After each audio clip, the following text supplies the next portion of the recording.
So let me state the obvious. People are complicated. My sister always makes fun of me for saying this. She has seen someone approach me with a question, and it's clear all they want is a yes or a no. But the reality is far more nuanced, and so I often answer them, especially when it comes around Pesach. It's complicated. Of course, I see the question as an on-ramp for a conversation and a path for building a relationship. To get an answer, often there are competing interests and discordant values and immediate rewards versus delayed satisfaction.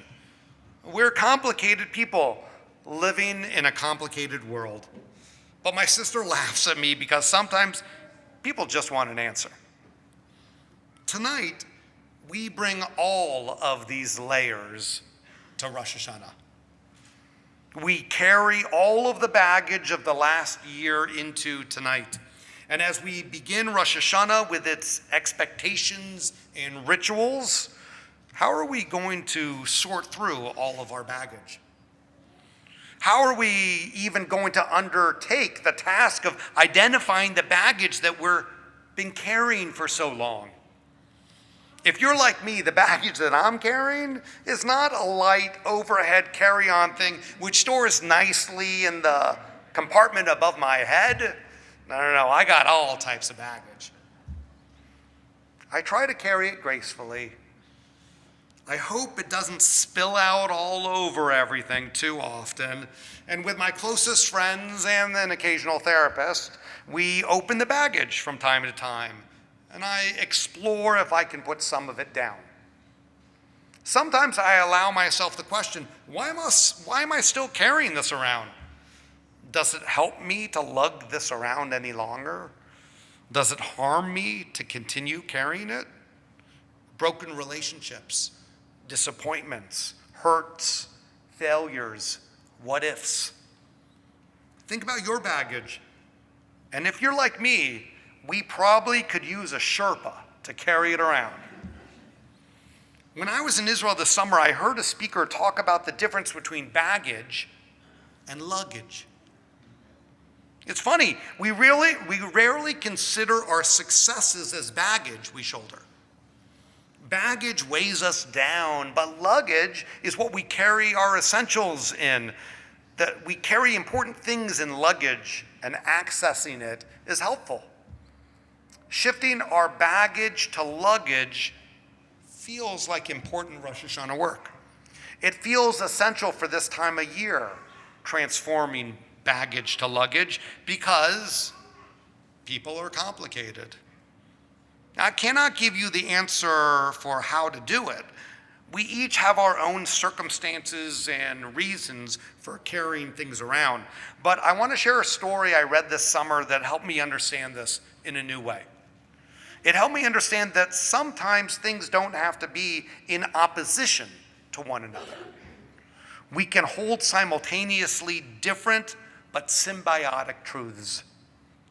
At this point in the sermon, it would be easy for me to talk about how our work in the new year is to align these divergent truths of ourselves. You have all heard sermons like that before, and I'm sure I have given many. But the story I want to share pointed me in a different direction, not about how I align different truths, but in certain circumstances, how I can learn to appreciate that I actually need both. How do I get to a place where I realize I may need some of my baggage and some of my luggage? Maybe I can live these truths and flow between them. In Karen Kadar's book, The Dance of Dolphins, she tells the story of watching dolphins swim beside a boat that she was on. She describes dolphins in a way that I'd never thought of before. She helped me understand the complex dualities we carry. You see, dolphins must live in the water and simultaneously must live beyond the water in order to breathe. Kadar writes, the dolphin dances because to survive she must live simultaneously in two elements that are seemingly incompatible. She must live both in water and air, and she must dance between the two. She dances because she is commanded to from the moment of her creation. She dances because her instincts are pure genius, and they are the source of her survival. She dances, and as she does, we watch in awe every time, never tiring of the spectacle. She dances, and we learn. We learn that we too must live in two elements that are seemingly incompatible. We must live in the rational world while earning a living, making a name for ourselves, providing for our loved ones, our feet planted firmly on the ground so as not to stumble. And yet it seems we must also live in the world of the Spirit, finding our center, searching for meaning, giving without regard for receiving, reaching beyond reason, creating, while not tripping on the ground beneath our feet. We should never lose the feeling in our souls. And to survive, to live with joy and a sense of calm and purpose, we must dance between the two. We must learn the dance because life at its best is the seamless integration of all aspects of self. Worlds seen and worlds experienced, the world of doing and the world of being. We must dance between our physical needs and spiritual needs because the human experience demands that we eat and that we be nourished. We must sharpen the rational faculty and strengthen the intuitive. We must be strong and yielding, protecting and vulnerable. A life at its greatest is like the dolphin's dance, she says. It possesses beauty, power, and grace. The dance is an arch between contradictions. Kadar continues, we have been taught the laws of the rational world to believe what is physical and logical, to distrust what is unseen, inconclusive, elusive. We have been encouraged to think, to analyze, to accomplish, to make as much money as possible, to read a good book, to place a napkin on our lap.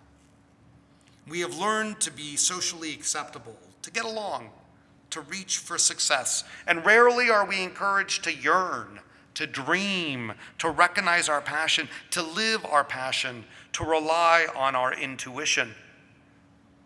Too seldom does a parent whisper into the heart of a child that he is creative, beautiful, being made in the image of God. It takes courage, skill, and reliance not to fear the unfamiliar language of the great mystery.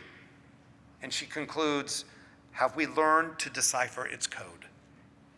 The dolphin lives between two essential but contradictory medium, air and water, and it requires both in balance and in proper proportion. What a beautiful balance the dolphin has found. They move through the water with incredible grace and beauty. But Kadar gives me another appreciation for the dolphin because this aquatic mammal has learned to flourish between two contrary environments. The dolphin requires water and air to live, but it has evolved to harness each. Rather than combating forces, they have become complementary for the dolphin's survival. So maybe my baggage and luggage are similar. While I work to put down unnecessary and harmful baggage, I also carry the stories and experiences which have shaped me. Maybe for this high holiday season, I can find a way to do the dance of the dolphins. I can draw the best of what I need from each of the complicated parts of myself. Kadar writes, we yearn to reconcile all that seems incompatible. That is true, but incomplete. Maybe my greatest hope is that I can live my life with the same fluidity and gracefulness as the dolphins. Rather than shunning the essential elements which surround me, maybe I can find a way to benefit from each in proportion. That is how I can change some of my baggage into luggage that I take on my journey. Like the dolphins, I live in the fragile spaces between contrary forces. For the dolphin, it is water and air, but for me, it is ego and humility. hubris and self-doubt, self-perception and public persona, yearning and enoughness. It's a complicated dance. So as we start Rosh Hashanah, there's a choreography that we must each discover together during these days of awe. And like the dolphin, I must find my own dance of my own natures, and you must find yours. It is complicated, but I pray that this is the season of growth and learning and dancing for each of us. Shana Tova Umetuka. May 5784 be a good and sweet year for all. Shana Tova.